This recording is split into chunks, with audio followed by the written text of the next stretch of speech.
Voice తీసుకున్నారు, video తీసుకున్నారు sir. Voice తీసుకున్నారు. కర్నూలు జిల్లాలో కర్నూలులో బీసీ సమన్వయ కమిటీ సమావేశాన్ని ఏర్పాటు చేసినటువంటి బహుజన్ సమాజ్ పార్టీ నాయకులు, అలానే బీసీ సంఘాల నాయకులు అందరూ కలిసి ఇక్కడ సమావేశాన్ని ఏర్పాటు చేసుకోవడం. దీనికి అధ్యక్షతగా వహిస్తున్నటువంటి జయరాజన్న గారు, అలానే దీనికి ముఖ్య అతిథులుగా ఈ రాష్ట్ర సమన్వయ కమిటీ బీసీ సమన్వయ కమిటీ కన్వీనర్గా పనిచేసినటువంటి బీసీ రమణ గారు, అలానే ఈ రాష్ట్రంలో బీసీ సమన్వయ కమిటీలో కీలక పాత్ర వహిస్తూ కన్వీనర్గా కొనసాగిస్తూ మన పక్కన అనంతపురం జిల్లాలో ఎన్నో కార్యక్రమాలు చేపడుతూ ఇప్పుడే మాట్లాడినటువంటి శ్రీరాములు గారు, అలానే ఇక్కడికి ఇచ్చేసినటువంటి పెద్దలందరికీ నమస్కారం. ముఖ్యంగా ఈరోజు చాలా అతి ముఖ్యమైన విషయాన్ని ముందు ఉంచడం కోసం ఇక్కడ కర్నూలు జిల్లాలో ఉన్నటువంటి బీసీల విషయంగా మాట్లాడటం కోసం. అది కూడా ఎలా అంటే ఈ రాష్ట్రంలో అత్యధిక జనాభా ఉన్నది ఎవరైనా అంటే బహుజనులు అని చెప్తాం జనరల్గా. ఈ రాష్ట్రంలో అందరి జనాభా కంటే కూడా ఎక్కువ ఉన్నది బీసీ జనాభా. బీసీ జనాభాలో ఉన్నదే బహుజన సభ. బీసీలు, ఎస్సీలు, ఎస్టీలు, మైనారిటీలు అనే పిలువబడేటటువంటి మైనారిటీ కమ్యూనిటీస్ అంటారు. జనాభా ఎక్కువ ఉండి మైనారిటీ కమ్యూనిటీస్ అని పిలుస్తారు. వాళ్ళనే ఉన్నత వర్గాలు పిలుస్తారు. ఎందుకు ఉన్నత వర్గాలు, ఎక్కడ అగ్రవర్ణాలు ఎవరికి తెలియదు. మనం అసలు ఏ విధంగా ఆలోచిస్తామో వాళ్ళని అగ్రవర్ణాలను కూడా మనం కూడా మాట్లాడుతూ ఉంటాం. అగ్రవర్ణాలు ఏ విధంగా వాళ్ళు అగ్రవర్ణాలు? దేనికి? వాళ్ళు ఆధిపత్యులు, ఆధిపత్య కులాలు. ఆధిపత్యాన్ని మన మీద ఆ విధంగా చేస్తూ ఉన్నారు. మనమే పొగుడుతూ ఉన్నాము. వాడు లేకపోతే మనం జీవించలేము అనుకుంటా ఉన్నాం. వాడి పొలాల్లో మనం పోలేకపోతే బతకలేము అనుకుంటా ఉన్నాం. ఆడు ఉండకపోతే వాడు పక్కింట్లో వాడు పలకరించకపోతేనే మనకి ఏదో ఇదైపోతాం. విధమైన న్యూన్యత భావంతో మనం ఉండటం వల్ల మన మైనారిటీస్ కదా లెక్కేసారు. ఇంత జనాభా ఉంది. సహజంగా మనం ఏ విషయంలో చూసుకున్నా కానీ ఎక్కువ జనాభా ఉండటం కానీ, ఎక్కువ సంఖ్య ఉండటం కానీ బలం.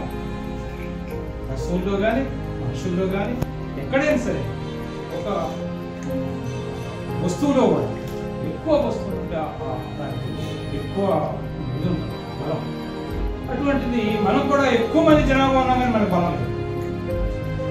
కానీ దీనికి కోసం ఇందాక మన శ్రీరాములు గారు చెప్పినట్టు ఈ రాష్ట్రంలో ఉన్నటువంటి బీసీ సంఘాలు చాలా మంది పనిచేస్తూ ఉన్నారు. చాలా సమస్యల మీద పనిచేస్తూ ఉన్నారు. రకరకాల సమస్యల మీద రకరకాల సంఘాలు. ఇప్పుడు మనోడు ఇందాక నాగేష్ చెప్పాడు, బీసీ ఎస్సీ ఇట్లా ఎన్నో సంఘాలు పనిచేస్తూ ఉన్నారు. ప్రతి సంఘం పనిచేస్తూ ఉంది. ఈ రాష్ట్రంలో, ఈ జిల్లాలో, ఈ మండలాల్లో ప్రతి చోట వీళ్ళకు ఉన్నన్ని సంఘాలు మీరు చెప్పుతున్నటువంటి ఆధిపత్య కులాలకు లేవు. మీరు మనం చెప్పుకున్నటువంటి ఆధిపత్య కుల నాయకులు లేరు. ఇంతమంది నాయకులు కూడా లేరు. ఇంత సబ్జెక్ట్ తెలిసిన వ్యక్తులు లేరు. ఇటువంటి పరిస్థితి ఉన్నా కానీ ఈ సమాజానికి అన్యాయం జరుగుతూ ఉంది ఈ రాష్ట్రంలో, ఈ దేశంలో. వీటన్నిటికీ కారణాలు ఏంటి అని మనం పరిశోధించి బీఎస్పీ పార్టీ రాష్ట్ర అధ్యక్షులు పరంజ్యోతి గారు, అలానే బీఎస్పీ పార్టీ కోఆర్డినేటర్ ఒక బీసీ వ్యక్తి ఒక కుమ్మరి కులానికి సంబంధించినటువంటి వ్యక్తి అత్యున్నత స్థానంలోకి వెళ్ళి ఈ రాష్ట్రంలోనే, ఉమ్మడి రాష్ట్రంలోనే ఒక డీజీపీగా, పోలీస్ బాస్ గా పనిచేసినటువంటి వ్యక్తి ఆ రోజుల్లో ఆయన ఒక బీసీగా ఉండి ఆ పదవి తెచ్చుకోవడానికి ఆయన ఎన్ని కష్టాలు పడ్డాడో, ఎంత చదువుకొని, ఎంత ప్రాధాన్యత, ఎంత ఏ విధంగా కష్టపడి ఆ పైకి వచ్చి ఆ ఉద్యోగం చేసి రిటైర్ అయ్యాడు. ఇప్పటికీ కూడా ఆయన మనసులో కానీ ఆయన లోపల కానీ నిలుగుతా ఉంది, ఏమిటి ఈ సమాజం, ఏమిటి నా సమాజం, ఏమిటి ఈ పరిస్థితుల్లో ఉన్నాము, ఈ బీసీలు, ఈ విధమైన మైనార్టీలుగా బతుకుతా ఉన్నాము, ఏమిటి అనే ఆవేశంతో వాళ్ళిద్దరూ కలిసి ఆలోచన చేసి నాతో మాట్లాడి, అన్నగారితో మాట్లాడి, ఈ రాష్ట్రంలో ఉన్నటువంటి 40-50 కుల సంఘాలతో మాట్లాడి, బీసీ సంఘాలతో మాట్లాడి, అన్ని సంఘాలతో మాట్లాడి పిలిపించి ఈ రాష్ట్రంలో మనం, ఈ దేశంలో కానీ మనం ఏం చేయాలి, మనం చేయాల్సిన పని ఏమిటి, మనం అసలు ఏ విధమైన డైరెక్షన్లో వెళ్తా ఉన్నాం, ఇన్ని బీసీ సంఘాలు పనిచేస్తా ఉన్నాయి, ఇందాక మనం చెప్తా ఉన్నాడు, బీసీ సంఘాల ద్వారా, ఎస్సీ సంఘాల ద్వారా, ఎస్టీ సంఘాల ద్వారా మనం ఇవన్నీ కోరికలు అడగాలి, మనం ఇవన్నీ తెచ్చుకోవాలి, ఎవరు రకరకాల ఇందాక శ్రీరాములు గారు కూడా చెప్తున్నారు, ఈ చట్టం ఉంది, ఈ విధంగా మనం పనిచేయాలి, మనకి రాజ్యాధికారం రావాలి, మనకి ఇది రావాలి, నేను మాట్లాడుకుంటా ఉన్నాం, దీనికి సొల్యూషన్ ఏమిటి అని ఆలోచన చేసి వాళ్ళు ఒకటే ఒకటి నిర్ణయం చేస్తున్నాము. అది ఈ దేశంలో అత్యధిక జనాభా కానీ, ఏ జనాభా కానీ ఎవరైనా సరే ఈ ప్రభుత్వం చెబుతున్నటువంటి విధంగా మేము ఇక్కడ ఉన్న ప్రజలు ఎంతమంది ఉన్నామో అంతమంది ఈ లెక్క కట్టి మాకు అప్పచెప్పండి, మేమెంతో మాకెంత అనే కార్యక్రమాన్ని తీసుకోవాలి, మేమెంతో మాకు చెప్పండి. ఈ ప్రభుత్వం చెప్తా ఉంది కదా, కులం లేదని చెప్పట్లేదు కదా, ఎక్కడా కులం లేదని డిక్లేర్ చేయమనండి, అది లేదు. కులాలు ముద్ర వేస్తూ ఉన్నావు, కులాల ద్వారా రిజర్వేషన్ అంటా ఉన్నావు, కులం ఎంతో తెలియదు. ఏ కులం ఎంతో తెలియకుండా నువ్వు ముద్రలేసి నేను ఈ యాదవుడు ఎంత, మరి రజకుడు ఎంత, నయబ్రాహ్మణుడు ఎంత, మాదిగెంత, మావెంత నువ్వు చెప్పావా? ఎక్కడా చెప్పలేదు.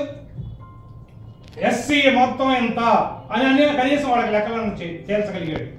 కానీ బీసీ కులాలు ఏవైతే ఉన్నాయో వీళ్ళకి ఏ ఒక కులానికి కూడా ఒక లెక్క లేదు, ఒక పత్రం లేదు. రిజర్వేషన్ అయితే నేను 27% ఎత్తానంటాడు, 50% జనాభా ఉందని వాళ్ళే ఒప్పుకుంటారు, 55% ఉందని ఒప్పుకుంటారు. ఏ కులం ఎంతో తెలియదు, ఏ బీసీలు ఎంతమంది, అసలు ఈ దేశంలో ఎంతమంది బీసీలు ఉన్నారు, అసలు ఆ విషయాన్ని తెలుసుకున్నా నువ్వు రిజర్వేషన్ ఏ విధంగా ఇస్తావు? రిజర్వేషనే కాదు, ఏ సమస్యనైనా నువ్వు ఏ విధంగా చేస్తావు? మళ్ళీ మాట్లాడితే దయాసం మీద నేను బీసీలకు న్యాయం చేస్తాను, నేను బీసీల కోసం ఇన్ని వేల కోట్లు, కొన్ని లక్షల కోట్ల రూపాయలు ఈ రోజు పేదరిక నిర్మూలన కోసం, బీసీల కోసం, ఎస్సీల కోసం, ఎస్టీల కోసం, మైనార్టీల కోసం ఖర్చు పెడతా ఉన్నారే. లెక్క ప్రకారం ఖర్చు పెడతా ఉన్నావు.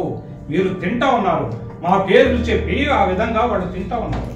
కాబట్టి ఇవన్నీ ఆలోచన చేసి పూర్ణచంద్రరావు గారు, పరంజ్యోతి గారు, రమణ గారు, అట్లానే శ్రీరాములు గారు, ఇట్లాంటి వాళ్ళు అందరూ కూడా, ఇంకా చాలా రమణ గారికి ఒక ఆర్గనైజేషన్, ఆయన ఒక ఆర్గనైజేషన్, శ్రీరాములు గారికి ఒక ఆర్గనైజేషన్, నాకు ఒక ఆర్గనైజేషన్, అట్లానే శంకర్రావు గారికి ఒక ఆర్గనైజేషన్, బీసీ సంక్షేమ సంఘం, అట్లా రకరకాల కృష్ణయ్యకి ఒక ఆర్గనైజేషన్, ఇట్లా రకరకాల సంఘాలు ఈ రాష్ట్రంలో ఉన్నాయి. ఈ సంఘాలన్నింటినీ కూడా కూర్చొని మీరందరూ, మనం అందరం కూడా ఒకే ఒక సమస్య మీద పోరాడాలని మేము ఈ తీర్మానాలు చేసుకుని ఒక ఉమ్మడిగా ఐక్య కార్యాచరణ సమితి అనుకోవచ్చు, లేకపోతే ఐక్యంగా కలిసి ఉండటం అనుకోవచ్చు. ఈ సంఘంలో, ఈ బీసీ సమన్వయ కమిటీలో అన్ని సంఘాల వ్యక్తులు, అన్ని సంఘాల నాయకులను పెట్టి మనం ఒకే ఒక సబ్జెక్ట్ మీద, ఒకే ఒక నినాదంతో, ఒకే ఒక సమస్యని మనం సాల్వ్ చేసినట్లయితే ఈ రాష్ట్రంలో ఉన్నటువంటి బీసీలకి, ఎస్సీలకి, ఎస్టీలకి, మైనార్టీలకి అందరికీ కూడా న్యాయం జరుగుతుంది. ఈ రోజు కృష్ణమాదిగా నా మాట ఎంతో అడగాల్సిన అవసరం ఉండదు. మారవాడు అక్కడ పెద్ద బహిరంగ సభలు పెట్టుకొని వీళ్ళు కొట్టుకోవాల్సిన అవసరం ఉండదు. అలానే బీసీలో ఉన్నటువంటి ఏలో బీలో ఏ నుంచి బి నుంచి ఏ, అక్కడ నుంచి ఏ నుంచి ఎస్సీకి మార్చమని అడగరు. నా వాటా ఎంతో నాకు వస్తుంది, మేమెవరూ తట్టుకోము, మేమెవరూ కొట్టుకోము. కాబట్టి ఈ రాష్ట్రంలో, ఈ దేశంలో ఉన్న సమస్య ఏదైతే ఏదుందో అది ఒకే ఒకటి, కులగణన. కులగణన, ఆ కులగణన కూడా సమగ్ర కులగణన. ఆ సమగ్ర కులగణన కూడా ఒక్క రూపాయి ఖర్చు లేకుండా చేసే ప్రక్రియ రేపు పొద్దున 25లో రేపు 2025లో జరగబోయేటటువంటి జనాభా లెక్క ఈ దేశంలో ఉన్నటువంటి జనాభాని మొత్తాన్ని నువ్వు లెక్కిస్తా ఉన్నావు. ఆ లెక్కించే క్రమంలో మా కులం ఏదో మాకు కూడా ఒక కాలం పెట్టి ఆ కులాన్ని తీర్చయ్యా అని అడుగుతా ఉన్నావు.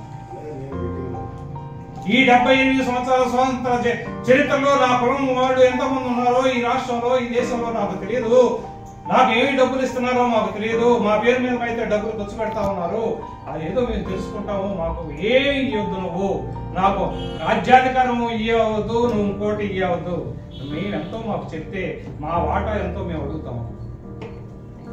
ఇదే ప్రక్రియలో బీహార్లో కులగణన చేశాడు. అక్కడ ఉన్నటువంటి ముఖ్యమంత్రి చేస్తే దాన్ని కోర్టుకు వేశారు. కోర్టుకు వెళ్తే కోర్టు వాళ్ళు కూడా ఏమి చెప్తా ఉన్నారంటే మీకు అసలు కులగణాలు సరిగ్గా సరైన ఇదే లేదు. సుప్రీంకోర్టులో కూడా ఉంది పెండింగ్. ఆ తర్వాత మొత్తం మీద కూడా ఈ భారతదేశంలో ఎన్నో సమస్యలకి సమాధానం ఏంటంటే కులగణన. కాబట్టి ఈ సమస్య మీదనే మనం పోరాడుతా ఉన్నాం. దీంట్లో భాగంగానే కర్నూలు వచ్చాం. కాబట్టి ఇందులో నేను ఒకే ఒక్కటి చెప్తా ఉన్నాను, ఇది ఒక ఉద్యమం.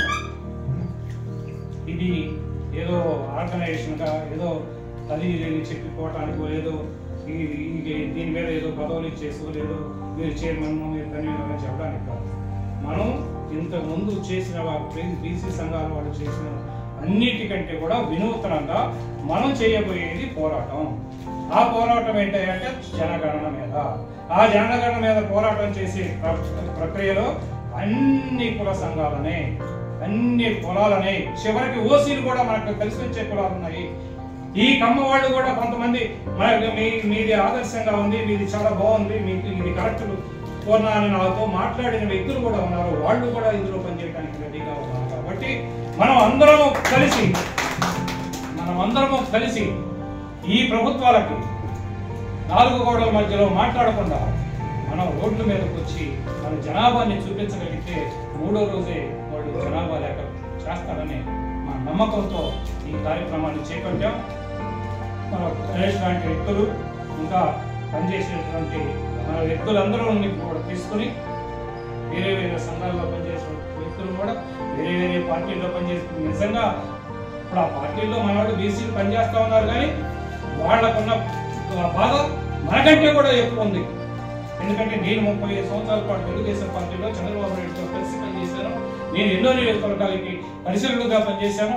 నేను ఆ పార్టీలో నేను పూర్తిగా అనుభవించి ఉన్నాను. ఆ బాధ నాతో కలిసి పనిచేసేటటువంటి వ్యక్తులు కూడా అనుభవించాను. నేను బీసీ డిక్లరేషన్ కమిటీలో మెంబర్ని, యనమల రామకృష్ణుడు, నేను దేవేంద్ర గౌడ్, మేమంతా ఒక కమిటీలో పనిచేసిన వ్యక్తులు.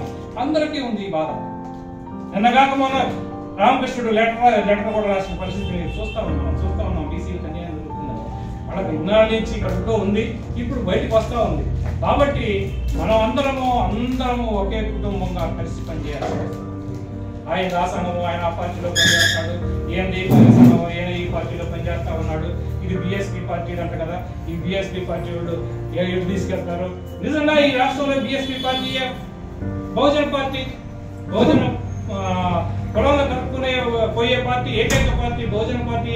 కాబట్టి వాళ్ళ సపోర్ట్ వాళ్ళు ఆల్రెడీ మనకి సపోర్ట్ ఇస్తా ఉన్నారు. మేము చేస్తాము, మేము ఉంటాము, మీకు ఎందుకు మీరు చేయండి అని వాళ్ళు ప్రయత్నం చేస్తా ఉన్నారు. నిజంగా ఎస్సీలు ఉన్నారు ఇక్కడ.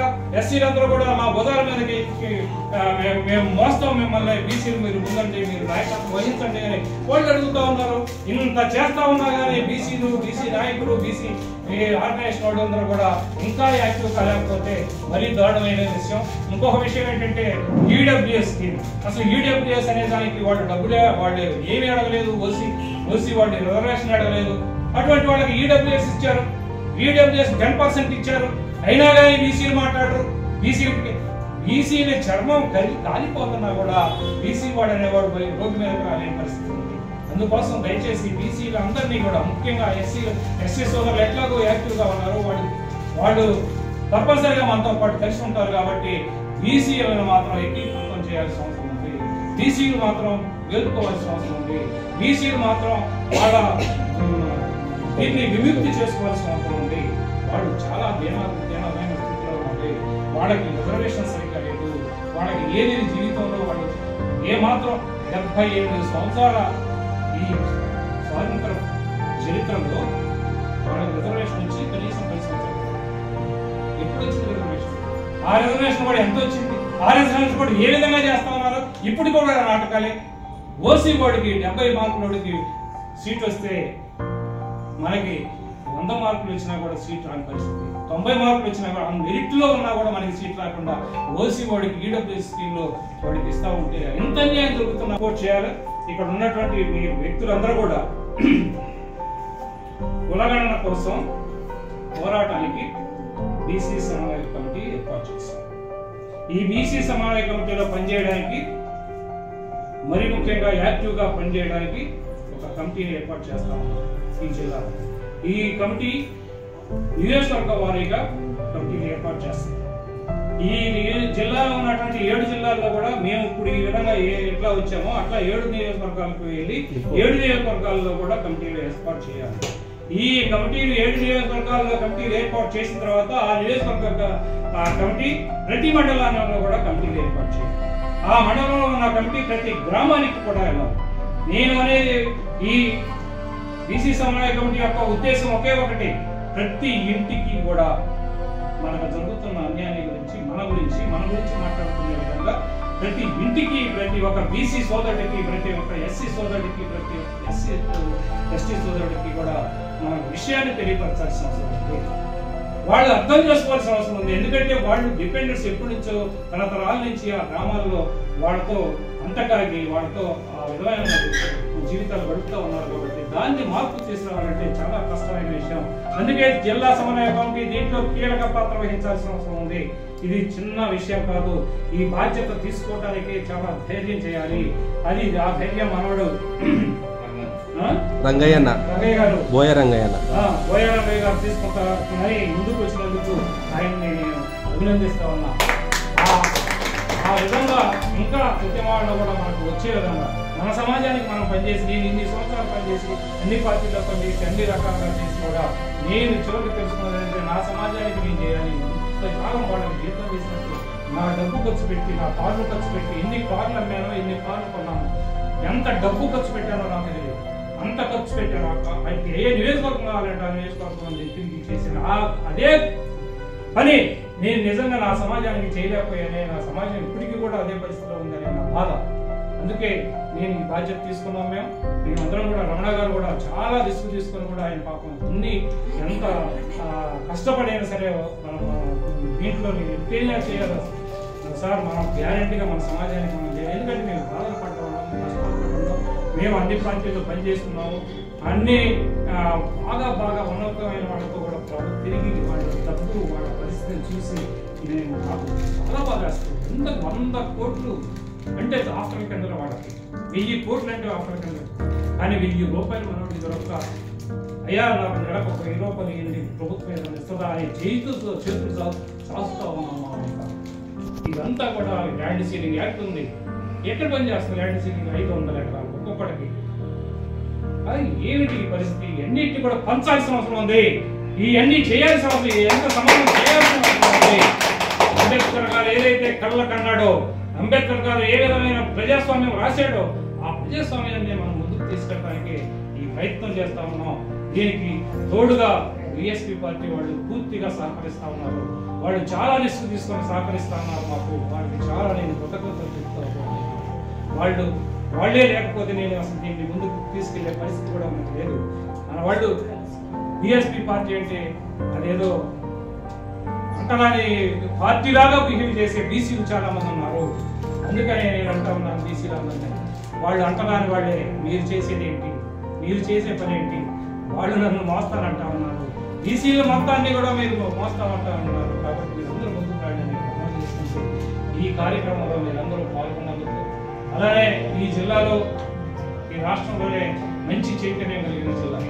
ఈ జిల్లాలో చాలా మంది ఈ బీసీ నాయకులు కూడా చాలా మంది తెలిసిన నాయకులు ఉన్నారు. ఈ జిల్లాలో నేను చాలాసార్లు వచ్చాను.